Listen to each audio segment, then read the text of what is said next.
ಹೊಳೆನರಸೀಪುರದ ರೇವಣ್ಣ ಅವರ ನಿವಾಸಕ್ಕೆ ದೇವೇಗೌಡರ ಆಗಮನದ ದೃಶ್ಯವನ್ನ ಕೂಡ ನೀವು ಗಮನಿಸ್ತಾ ಇದ್ದೀರಾ.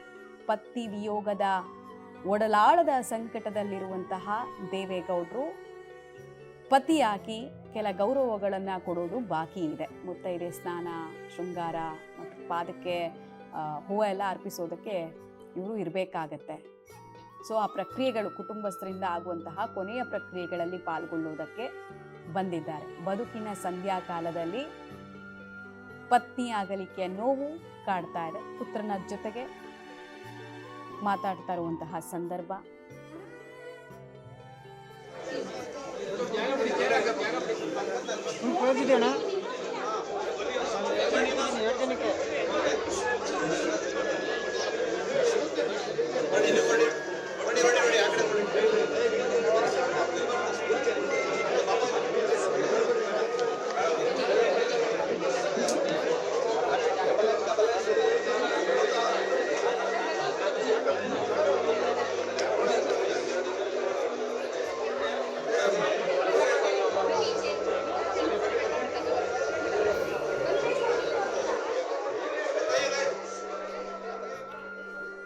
ಒಂದ್ ಕಡೆಗೆ ಅಂತ್ಯಕ್ರಿಯೆ ನಡೆಯುವಂತಹ ಜಾಗದಲ್ಲಿ ಆಗ್ತಾ ಇರುವಂತಹ ಸಿದ್ಧತೆಗಳ ದೃಶ್ಯವನ್ನ ನೀವು ನೋಡ್ತಾ ಇದ್ದೀರಾ. ಜಿಲ್ಲಾಡಳಿತದಿಂದ ಸಕಲ ತಯಾರಿಗಳು ಕೂಡ ಮಾಡಲಾಗಿದೆ.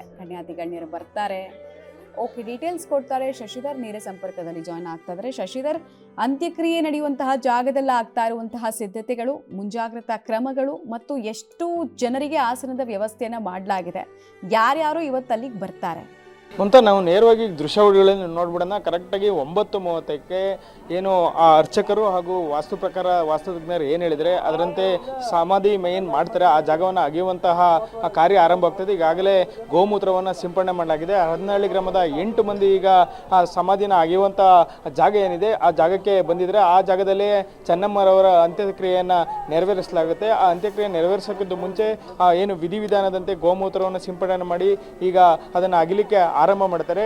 ಇನ್ನೊಂದೆಡೆ ಏನು ಈ ಬರ್ತಕ್ಕಂತಹ ಜನರೇನಿದ್ದಾರೆ ಅವರೆಲ್ಲರಿಗೂ ಸಹ ಸುಗಮವಾಗಿ ದರ್ಶನ ಆಗಬೇಕು. ಯಾಕೆಂದರೆ ಹಾಸನ ಜಿಲ್ಲೆಯಲ್ಲಿ ದೇವೇಗೌಡರಿಗೆ ಹೆಚ್ಚು ಅಭಿಮಾನಿಗಳಿದ್ದಾರೆ. JDS ಕಾರ್ಯಕರ್ತರನ್ನಲ್ಲದೆ ಅವರು ಪ್ರಧಾನಿಯಾಗಿದ್ದಂಥವರು ಪ್ರಭು ಸಿಂಗ್ ಚೌಹಾಣ್ ಇರ್ಬೋದು, ವಿ ಸೋಮಣ್ಣ ಅವರು, ಪ್ರಹ್ಲಾದ್ ಜೋಶಿ ಅವರು ಸೇರಿದಂತೆ ರಾಜ್ಯದ ಮುಖ್ಯಮಂತ್ರಿ DK ಶಿವಕುಮಾರ್ ಸೇರಿದಂತೆ ಹಲವರು ಈ ಅಂತ್ಯಕ್ರಿಯೆಯಲ್ಲಿ ಭಾಗಿಯಾಗ್ತಾರೆ. ಈಗಾಗಲೇ 50,000 ಆಸನದ ವ್ಯವಸ್ಥೆಗಳನ್ನು ಮಾಡಲಾಗಿದೆ. ಬೃಹತ್ ಜರ್ಮನ್ ಟೆಂಟನ್ನು ನಿರ್ಮಿಸಲಾಗಿದೆ. ಯಾಕೆಂದರೆ ಮಧ್ಯೆ ಮಧ್ಯೆ ಮಳೆ ಬಂದು ಹೋಗ್ತಾ ಇದೆ. ಹಾಗಾಗಿ ಅಂತ್ಯ ಸಂಸ್ಕಾರಕ್ಕೆ ಯಾವುದೇ ರೀತಿಯ ತೊಂದರೆ ಆಗಬಾರ್ದು, ಅಲ್ಲಿ ಬರ್ತಕ್ಕಂತಹ ಜನರಿಗೆ ಚೆನ್ನಮ್ಮವರ ಕೊನೆಯ ಕ್ಷಣದ ದರ್ಶನ ಆಗಬೇಕು ಅಂತ ಹೇಳಿ ಬ್ಯಾರಿಕೇಡ್ಗಳನ್ನು ವ್ಯವಸ್ಥೆ ಮಾಡಲಿದೆ. VIP ಏನು ಬರ್ತಾರೆ ಅವರಿಗೆ ಪ್ರತ್ಯೇಕವಾಗಿ ಒಂದು ವ್ಯವಸ್ಥೆಯನ್ನು ಮಾಡಲಾಗ್ತಾರೆ. ಈಗ ಗುಂಡಿ ತೆಗೆಯುವಂಥ ಕಾರ್ಯ ಆರಂಭವಾಗಿದೆ. ಏನು ಅರ್ಚಕರು ಹಾಗೂ ಮೊದಲು ಏನು ಅವರ ವಾಸ್ತು ತಜ್ಞರೇನಿದ್ದಾರೆ ಹರಿಪ್ರಸಾದ್ ಅವರ ಮಾರ್ಗದರ್ಶನದಂತೆ 9:30ಕ್ಕೆ ಸರಿಯಾಗಿ ಈಗ ಗುಂಡಿ ಬಗೆಯುವಂತಹ ಒಂದು ಕಾರ್ಯವನ್ನು ಆರಂಭಿಸಲಾಗಿದೆ. ಇದಾದ ನಂತರ ಏನು ಚೆನ್ನಮ್ಮವರ ಪಾರ್ಥಿವ ಶರೀರವನ್ನು ಹೊಳೆನರಸೀಪುರದ ನಿವಾಸದಿಂದ 10:15ಕ್ಕೆ ತೆಗೆದುಕೊಂಡು ಲಕ್ಷ್ಮೀ ನರಸಿಂಹ ದೇವಾಲಯದಲ್ಲಿ ಪ್ರೋಕ್ಷಣೆಯನ್ನು ಮಾಡಿ ಆನಂತರ ರಘುಪತಿ ದೇವಾಲಯಕ್ಕೆ ತೆಗೆದುಕೊಂಡು ಹೋಗ್ತಾರೆ. ಅದಾದ ಬಳಿಕ ಸುಮಾರು 15ಕ್ಕೂ ಹೆಚ್ಚು ಹಳ್ಳಿಗಳಿಗೆ ಅವರ ಪಾರ್ಥಿವ ಶರೀರವನ್ನು ಸಾರ್ವಜನಿಕರ ಅಂತಿಮ ದರ್ಶನಕ್ಕೆ ತೆಗೆದುಕೊಂಡು ಹೋಗಿರುತ್ತೆ.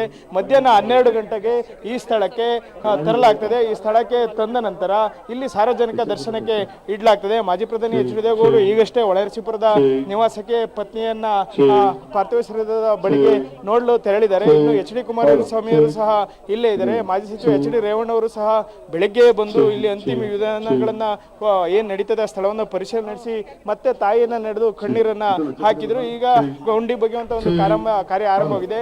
ಮಧ್ಯಾಹ್ನ 12 ಗಂಟೆಗೆ ಕಣ್ಣನ್ ಸ್ವಾಮಿ ಅವರ ನೇತೃತ್ವದಲ್ಲಿ ಏನು ವಿಧಿವಿಧಾನಗಳು ಆರಂಭವಾದ್ರೆ ಮತ್ತೊಂದೆಡೆ ಏನು ವೇದಘೋಷಗಳನ್ನ ಪಠಿಸಲಿಕ್ಕೆ ಮತ್ತೊಂದು ತಂಡ ಸಿದ್ಧತೆ ನಡೆಸ್ತಾ ಇದೆ. ಹಾಗಾಗಿ ಮಧ್ಯಾಹ್ನ 12 ಗಂಟೆಯಿಂದ 4:25 ಚೆನ್ನಮ್ಮ ಅವರ ಅಂತಿಮ ಸಂಸ್ಕಾರ ಮಾವಿನಕೆರೆ ರಂಗನಾಥ ಸ್ವಾಮಿ ಬೆಟ್ಟದ ತಪ್ಪಲಿನಲ್ಲಿರ್ತಕ್ಕಂತಹ ಜಾಗದಲ್ಲಿ ನೆರವೇರಲಿದೆ. ಮಮತಾ, ಧನ್ಯವಾದ ತಮ್ಮ ಮಾಹಿತಿಗಾಗಿ.